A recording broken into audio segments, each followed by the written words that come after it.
ಸಮಾವೇಶ ಮಾಡೋಕ್ಕೆ ಸಾಧನೆ ಮಾಡಿಲ್ಲ.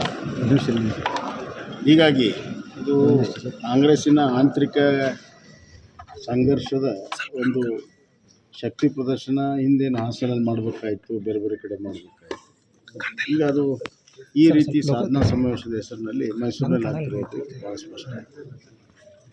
ಮತ್ತು ಈಗಾಗಲೇ ಅವ್ರು ಏನೊಂದು ಎಕ್ಸಸೈಸ್ ಮಾಡಿದ್ದಾರೆ, MLAಗಳು ಮತ್ತು ಮಂತ್ರಿಗಳು ಮೀಟಿಂಗ್ ಮಾಡೋದು, ಅದಕ್ಕೆ ಸಾಕಷ್ಟು ಆಕ್ಷೇಪಗಳು ಇವತ್ತು ಹೊರಗೆ ಬರ್ತಾಯಿದೆ.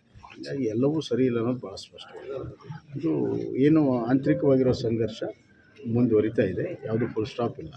ಹೈಕಮಾಂಡ್ ಎಲ್ಲಿವರೆಗೂ ಸ್ಪಷ್ಟತೆ ಕೊಡೋದಿಲ್ಲ, ಇದು ಮುಂದುವರಿತಿದೆ. ಮತ್ತು ಹೈಕಮಾಂಡ್ಗೂ ಈಗ ಗೊಂದಲ ಬೇಕಾಗಿದೆ ಅಂತ ಅನಿಸ್ತಾ ಇದೆ. ಈ ಕುರ್ಚಿಗಾಗಿ ಶಕ್ತಿ ಪ್ರದರ್ಶನ ನಡೀತಾ ಇದೆ ಅಂತ ಹೇಳಿದ್ದು ಸರ್. ಈಗ ಯತ್ನಾಳ್ ಅವ್ರದ್ದು ಏನಾದರೂ ಗರ್ವಾಪ್ಸಿ ಆಗ್ತಾರೆ ಸರ್? ಯಾಕಂದರೆ ನಿನ್ನೆ ಒಂದು ಸೋಷಿಯಲ್ ಮೀಡಿಯಾದಲ್ಲಿ ತಮ್ಮ ಖಾತೆಯಲ್ಲಿ ಹಂಚ್ಕೊಂಡಿದ್ದಾರೆ, ನಾನು ಗುಡ್ ನ್ಯೂಸನ್ನು ಕೊಡ್ತೀನಿ ಅನ್ನೋದು.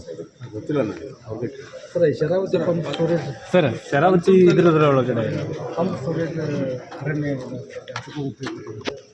ಇಲ್ಲ ನೋಡಿ, ಪಂಪ್ ಸ್ಟೋರೇಜು ಇದು ಅತ್ಯಂತ ಕಡಿಮೆ ಖರ್ಚಿನಲ್ಲಿ 2000 ಮೆಗಾವ್ಯಾಟ್ ಸ್ಥಾಪನೆ ಮಾಡೋದು.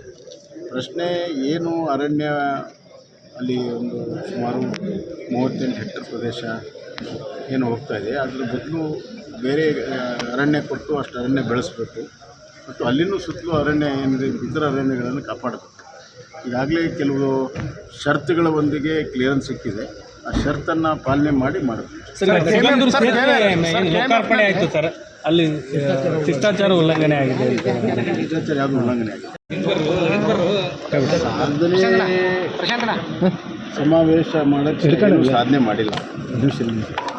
ಹೀಗಾಗಿ ಇದು ಕಾಂಗ್ರೆಸ್ಸಿನ ಆಂತರಿಕ ಸಂಘರ್ಷದ ಒಂದು ಶಕ್ತಿ ಪ್ರದರ್ಶನ ಹಿಂದೇನು ಹಾಸನಲ್ಲಿ ಮಾಡಬೇಕಾಯಿತು, ಬೇರೆ ಬೇರೆ ಕಡೆ ಮಾಡಬೇಕಾಯಿತು. ಈಗ ಅದು ಈ ರೀತಿ ಸಾಧನಾ ಸಮಾವೇಶದ ಹೆಸರಿನಲ್ಲಿ ಮೈಸೂರಿನಲ್ಲಿ ಆಗ್ತಿರೋದು ಭಾಳ ಸ್ಪಷ್ಟ. ಮತ್ತು ಈಗಾಗಲೇ ಅವ್ರು ಏನೊಂದು ಎಕ್ಸಸೈಸ್ ಮಾಡಿದ್ದಾರೆ, MLAಗಳು ಮತ್ತು ಮಂತ್ರಿಗಳು ಮೀಟಿಂಗ್ ಮಾಡೋದು, ಅದಕ್ಕೆ ಸಾಕಷ್ಟು ಆಕ್ಷೇಪಗಳು ಇವತ್ತು ಹೊರಗೆ ಬರ್ತಾಯಿದೆ. ಹೀಗಾಗಿ ಎಲ್ಲವೂ ಸರಿ ಇಲ್ಲ ಅನ್ನೋದು ಭಾಳ ಸ್ಪಷ್ಟ. ಇದು ಏನು ಆಂತರಿಕವಾಗಿರೋ ಸಂಘರ್ಷ ಮುಂದುವರಿತಾ ಇದೆ, ಯಾವುದೂ ಫುಲ್ ಸ್ಟಾಪ್ ಇಲ್ಲ.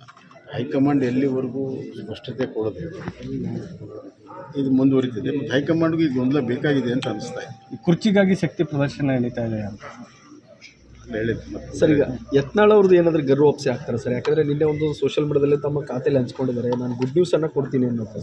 ಗೊತ್ತಿಲ್ಲ ನನಗೆ ಅವ್ರಿಗೆ. Sir Sharavathi pump storage. Sir, Sharavathi ಇದ್ರೊಳಗಡೆ ಪಂಪ್ ಸ್ಟೋರೇಜ್ ಅರಣ್ಯ ಇಲ್ಲ ನೋಡಿ, ಪಂಪ್ ಸ್ಟೋರೇಜು ಇದು ಅತ್ಯಂತ ಕಡಿಮೆ ಖರ್ಚಿನಲ್ಲಿ 2000 ಮೆಗಾವ್ಯಾಟ್ ಸ್ಥಾಪನೆ ಮಾಡೋದು. ಪ್ರಶ್ನೆ ಏನು, ಅರಣ್ಯ ಅಲ್ಲಿ ಒಂದು ಸುಮಾರು 38 ಹೆಕ್ಟೇರ್ ಪ್ರದೇಶ ಏನು ಹೋಗ್ತಾ ಇದೆ, ಅದ್ರ ಬದಲು ಬೇರೆ ಅರಣ್ಯ ಕೊಟ್ಟು ಅಷ್ಟು ಅರಣ್ಯ ಬೆಳೆಸಬೇಕು.